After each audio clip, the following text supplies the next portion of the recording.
ओम श्री गणेशाय नमः। ओम नमो भगवते वासुदेवाय। हरे कृष्णा कृष्ण कृष्णा हरे हरे, हरे राम राम राम हरे हरे। तव्हां सभिनी हरि भक्तन खे नमस्ते। प्यारा भक्तों, ही कथा पाण गुरु कृपा सां हासिल करे रहा आहियूं। श्री गणपति सरस्वती जो दरे ध्यान करियां थो मां भागवत महापुराण जो बयान, जंहिंमें व्यासदेव ऐं सुखदेव जी कयो आहे श्री कृष्ण लीला जो गुणगान। सभई चओ जय भागवत महापुराण। प्यारा भक्तों, कल पाण कथा में श्रीमद् भागवत महापुराण साहिब जे 7 स्कंद जे 14 अध्याय में ऐं 15 अध्याय जे पहिरें भाग में ॾिठो हो त श्री सुखदेव जी स्वामी राजा परीक्षित खे ॿुधाइनि था त नारद मुनि राजा युधिष्ठिर खे गृहस्थ आश्रम बाबति वर्णन करे ॿुधाइनि था ऐं गृहस्थ आश्रम में कहिड़े धर्म जो पालन करणु घुरिजे ऐं कहिड़े वर्ण जो कहिड़ो धर्म आहे। अहिड़ी रीत घणो ई ज्ञान राजा युधिष्ठिर खे श्री नारद जी ॿुधाइनि था। पोइ नारद मुनि चवनि था त हे राजा, 4 वर्णन ऐं 4 आश्रमनि ते फ़र्ज़ु आहे त चेतन चोलो पाए 2 कम कनि। सभई चओ जय श्री कृष्णा। प्यारा भक्तों, इन कथा खे वधीक अॻिते जारी कंदे अॼु पाण श्रीमद् भागवत महापुराण साहिब जे 7 स्कंद जे 15 अध्याय जो ॿियो भाग शुरू करे रहिया आहियूं। श्री नारद जी चवनि था त 4 वर्णन ऐं 4 आश्रमनि ते फ़र्ज़ु आहे त चेतन चोलो पाए 2 कम ज़रूरु कनि। कहिड़ा कम आहिनि उहे 2 कम आहिनि परुव्रत ऐं ॿियो निवृत।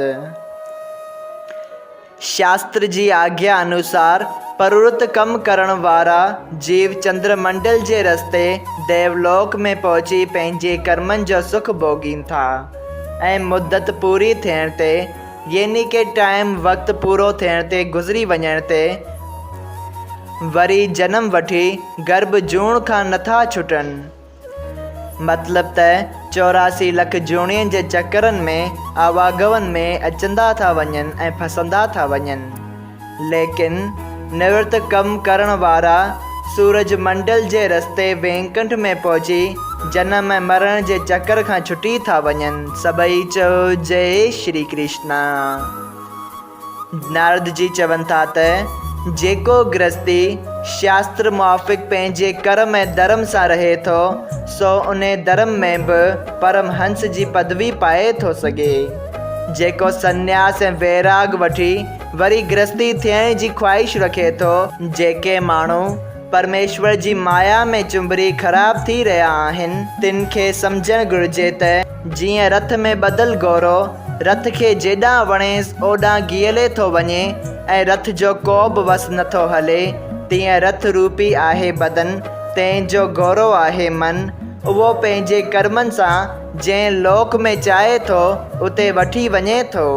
तंहिं करे मनुष्य जनम पाए चङा कर्म कजनि, जीअं वेंकुंठ जो सुख हासिल थिए। ज्ञान खां भक्तीअ जी पदवी वॾी आहे। जंहिं भक्ति ऐं भॼन जे प्रताप सां मां ब्रह्मा जीअ जो पुटु थियो आहियां, उहा कथा ॿुध। अॻे महाकुल्प में मां उपवरण नाले ॾाढो सुहिणो गंधर्व पैदा थियो हुअसि। गानो संगीत बि उम्दो ॼाणंदो हुअसि।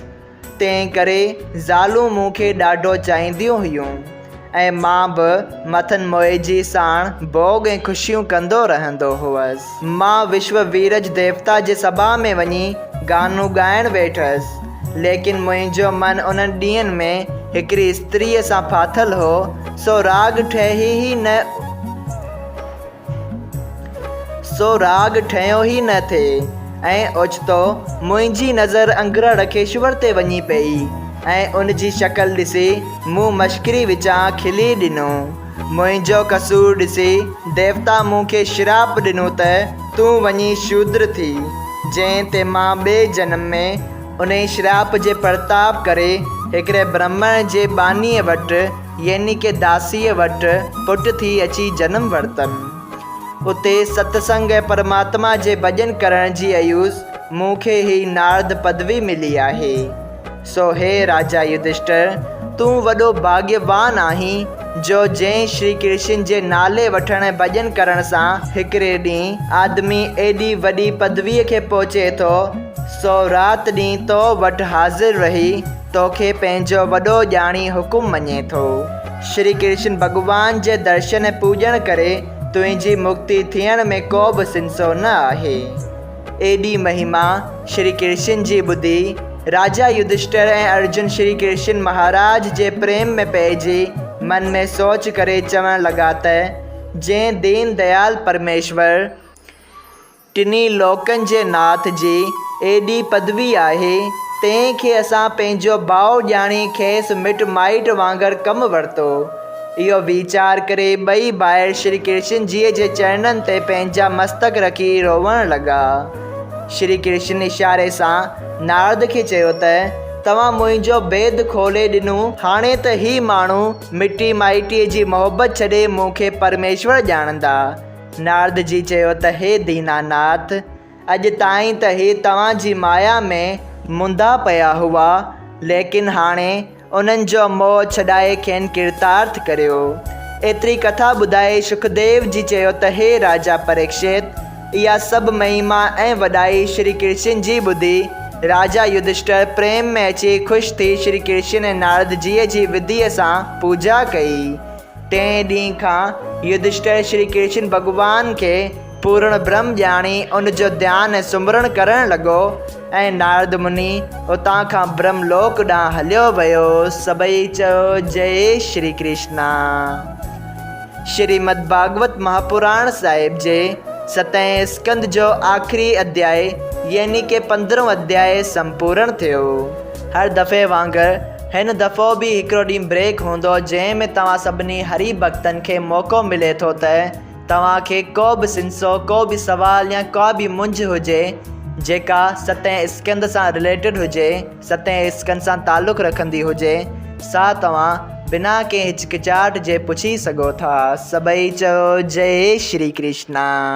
अगरि तव्हां सभिनी हरी भक्तनि खे हिन कथा मां लाभ हासिल थियो हुजे त कृपया हिन कथा खे ॿियनि हरी भक्तनि सां शेयर कजो त उन्हनि जो बि भलो थिए ऐं तव्हांजो बि भलो थिए। सभई चयो जय सिया राम, राधे राधे।